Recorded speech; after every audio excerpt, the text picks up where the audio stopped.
You're listening to Big World Network.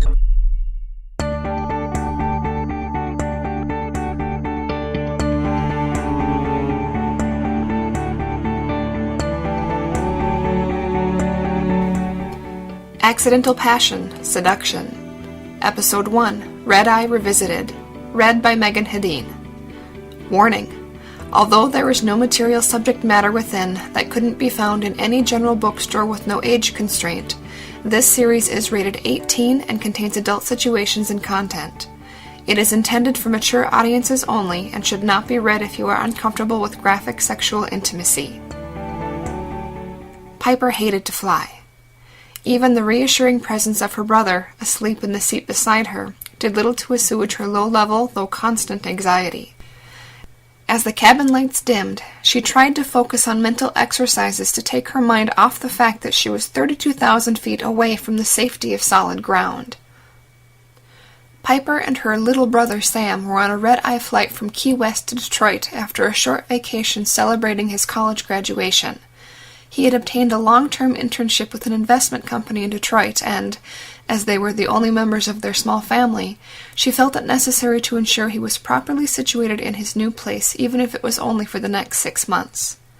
Of course, this particular need was more likely hers than Sam's, but she was grateful her little brother indulged her tendency of being overprotective.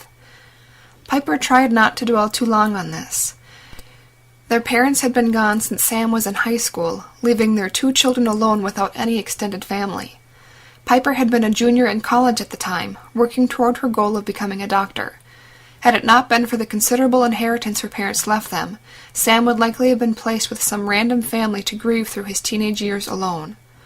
But with her parents' monetary legacy, she was able to keep Sam with her, allowing him to finish high school and enter college, while still attaining her doctorate on time and with honors.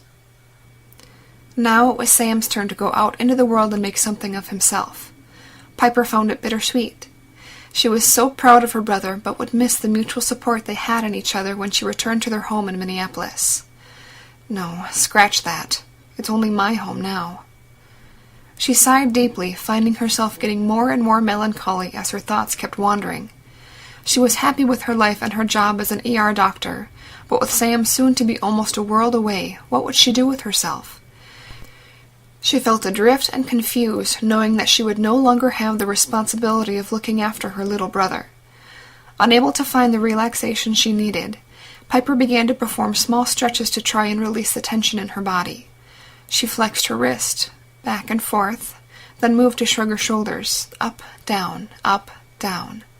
As she continued, she rolled her head from side to side when something caught her eye. Sitting 1 row ahead and to her right was one of the most beautiful women Piper had ever seen.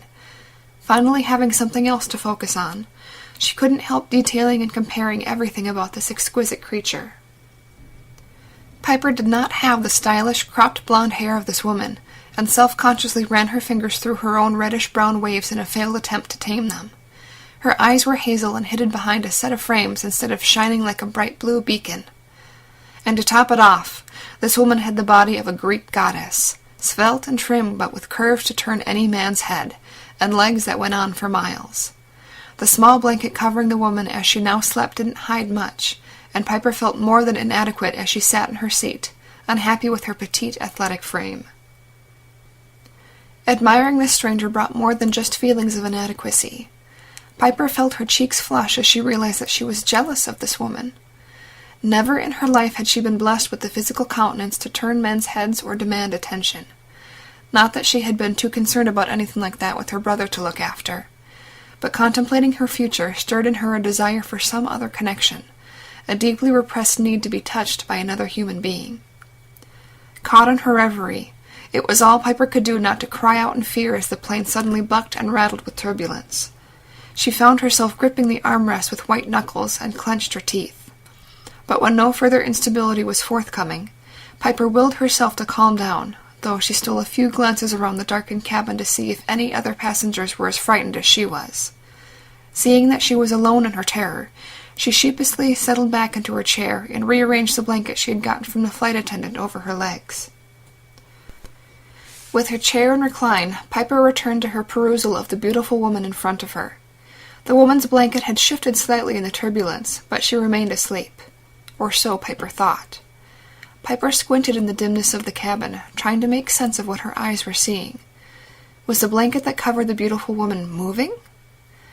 With a start, she realized what must be happening.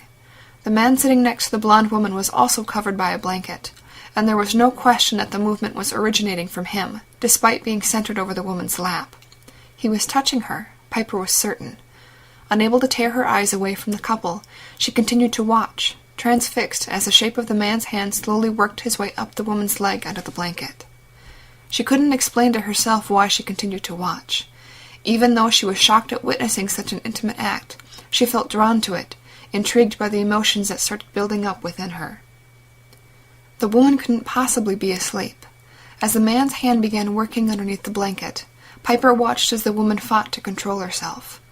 The woman's breath escalated into soft gasps, and her face twitched ever so slightly, as if she were trying desperately to keep her expression one of blissful sleep, despite the growing pleasure the man was giving her.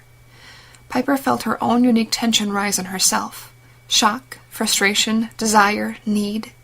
She couldn't even put a name to the multitude of emotions swirling inside her, but she knew, even as she watched, that she suddenly wished the man had his hand under her blanket, stroking her most intimate of places until she couldn't control the responses her body elicited.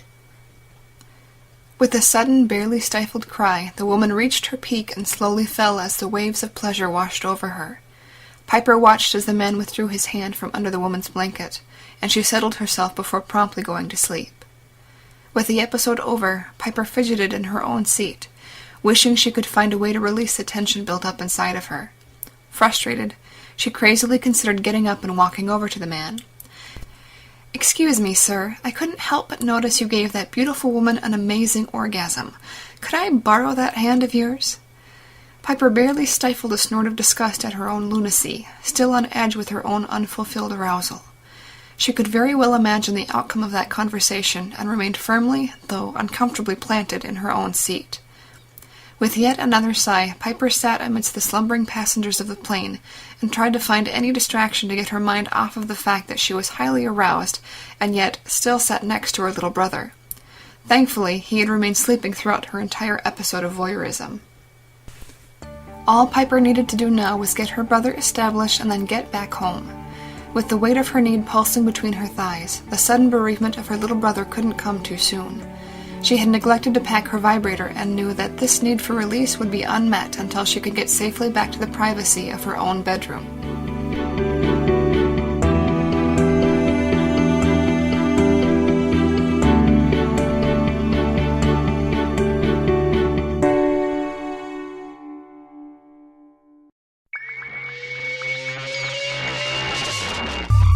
You're listening to Big World Network.